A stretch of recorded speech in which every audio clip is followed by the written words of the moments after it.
সারা রাজ্য জুড়ে প্রতিনিয়ত মহিলারা আক্রান্ত হচ্ছে, ধর্ষিত হচ্ছে। ধর্ষণ যেন সামাজিক ব্যাধিতে পরিণত হয়েছে। ধর্ষকদের হাত থেকে শিশু থেকে বৃদ্ধা কেউই রেহাই পায় না। সারা রাজ্য জুড়ে প্রায় নিত্যদিন ধর্ষণের শিকার হচ্ছেন মহিলারা। কখনো কখনো ধর্ষণ করে তাদের খুন করা হচ্ছে।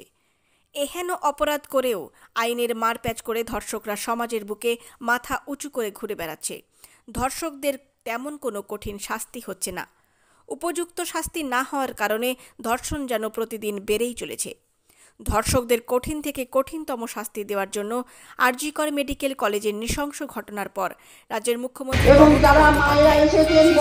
নারী সুরক্ষার জন্য এবং নশরপুরের মায়েরা আছেন তাদের প্রত্যেককে আমি ধন্যবাদ জানিয়ে আমার বক্তব্য শেষ করছি।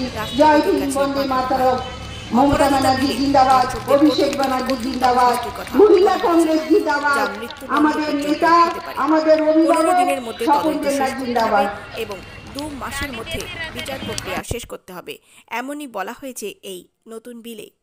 দীর্ঘদিন অতিবাহিত হয়ে যাওয়ার পরেও এই নতুন বিলে রাষ্ট্রপতি এখনও পর্যন্ত স্বাক্ষর করেননি। তাই বিলটি এখনও পর্যন্ত আইনে পরিণত হয়নি।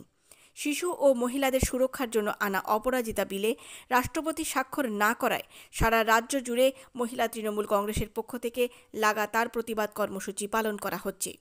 আজ পূর্বস্থলী 1 নম্বর ব্লকের নশরতপুর পঞ্চায়েতের অন্তর্গত নশরতপুর পঞ্চায়েতের সামনে ধর্না ও মহিলা সমাবেশ অনুষ্ঠিত হল। আজকের এই ধর্না মঞ্চে উপস্থিত ছিলেন রাজ্য মহিলা তৃণমূল কংগ্রেসের সহ সভাপতি ও জেলা পরিষদের কর্মাধ্যক্ষ আরতি খান, পূর্বস্থলী 1 নম্বর পঞ্চায়েত সমিতির সভাপতি দিলীপ মল্লিক, নশরতপুর পঞ্চায়েতের প্রধান কানন বর্মন সহ অসংখ্য মহিলা তৃণমূল কংগ্রেসের নেত্রী ও কর্মীবৃন্দ। ধর্ষকদের কঠিনতম শাস্তির জন্য কেন্দ্রীয় সরকারকে শীঘ্রই অপরাজিতা বিলকে আইনে পরিণত করতে হবে। এই জন্যই আজকের এই ধর্না এবং প্রতিবাদ কর্মসূচি বলে জানান তারা। পূর্বস্থলী থেকে সৈয়দ আবু জাফরের রিপোর্ট, সামজিৎ নিউজ। আমাদের একটাই কথা, আমরা এই অপরাজিতা বিলের পক্ষে। আমরা গতকাল করেছি মিছিল, প্রতিবাদ মিছিল, আজকে করছি আমরা ধর্ণা মঞ্চ। আমরা এখান থেকে বলতে চাই, কেন্দ্র সরকারকে নাড়া দিতে চাই যে আমাদের অপরাজিতা বিলকে তিনি পাশ করিয়ে, রাষ্ট্রপতির অনুমোদন দিয়ে পাশ করিয়ে এটা আইনে পরিণত করুন। তা না হলে ধর্ষকরা দীর্ঘদিন এইভাবে সমাজের কীট, তারা সমাজকে কলুষিত করবে। মেয়েরা, শিশুরা, তারা কোনো বাধ্য বৃদ্ধ কাউকেই তারা ছাড়ে না। তারা একটা সমাজের কীট, তাদের ফাঁসি হোক।